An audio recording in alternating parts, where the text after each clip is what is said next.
MoneyWalk 423. Overspending leads to bondage. This program will help you undo financial bondage. Overspending is a very big problem in the world today, especially with the decades-long increase in loan credit availability. Most people are in the tens or hundreds of thousands of dollars of debt via credit cards, charge cards, car loans, student loans, mortgages, and co-signing for other people's debts. Over the past 5 decades, savings has declined from approximately 15% of income to not much more than 1% today.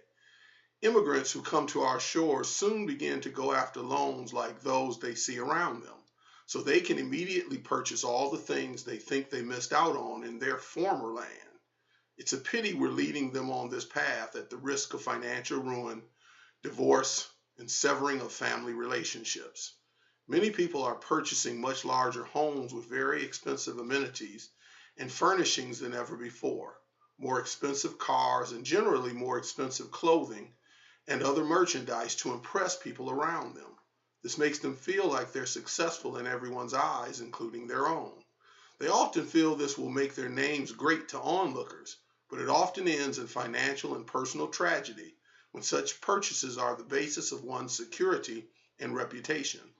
Sad to say, there is a notable increase in general unhappiness with life, divorce rates, depression rates, suicide rates, and many other indicators that seem to have followed the trajectory of our poor financial stewardship and increased movement away from biblical financial principles. Not long ago, some people felt they didn't have to save and invest in a diversified manner because the equity in their mortgage house provided all the wealth they needed for their future and the material things they wanted to get now. They signed massive home equity loans to finance remodels and other lavish purchases, cars, boats, RVs, jewelry, you name it.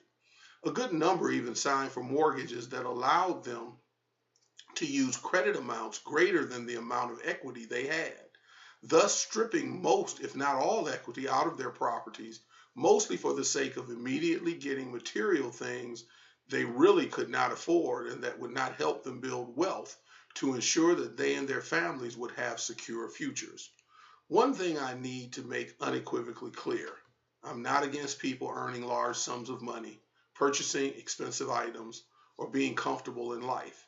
I'm not the values police waiting to check your every purchase to make sure it's in line with my beliefs or even scriptural principles. However, I recognize that many will suffer unnecessarily in the area of finances and its connection to so many other areas of life unless they learn, understand, and act on the wisdom of God laid out in the Bible. The Holy Spirit indwells believers for the purpose of guiding them so we can become more Christ-like the longer we live upon the earth. He instructs and encourages us to live out biblical principles, including those that affect the financial areas of our life.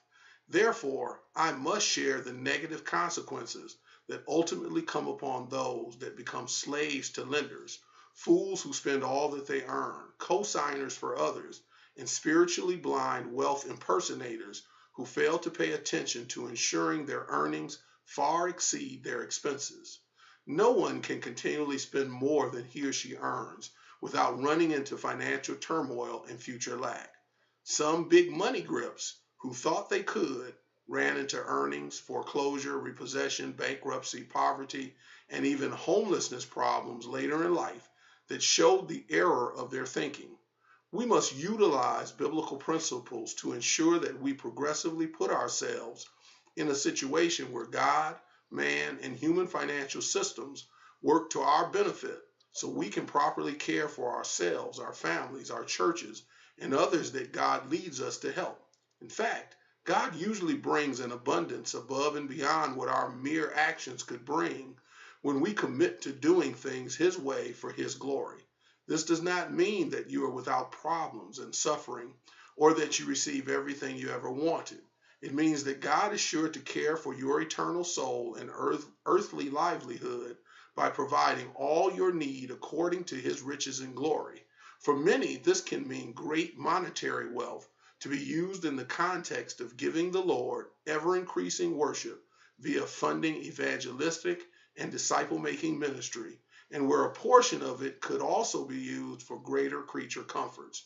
My admonition to you at all times, including holiday seasons and special occasions, is to check your spending at the door by recognizing that living within your means today provides a greater opportunity to display trust in the Almighty, to build wealth for the future, to give abundantly to the church for kingdom ministry, and to have more creature comforts in your latter years when you will need them the most.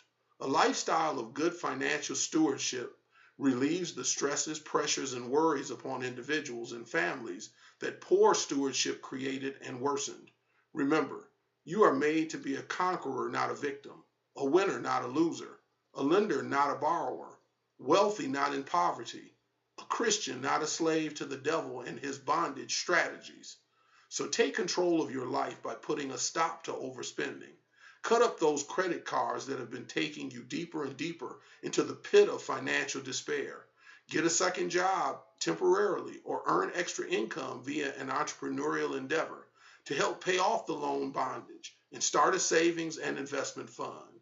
By doing so, you will increasingly eliminate worry and anxiety, breathe easier, better care for your responsibilities, and create a more intimate relationship with the Lord. Please pray for this ministry and email me with any questions. May the Lord bless you richly as you follow his plan.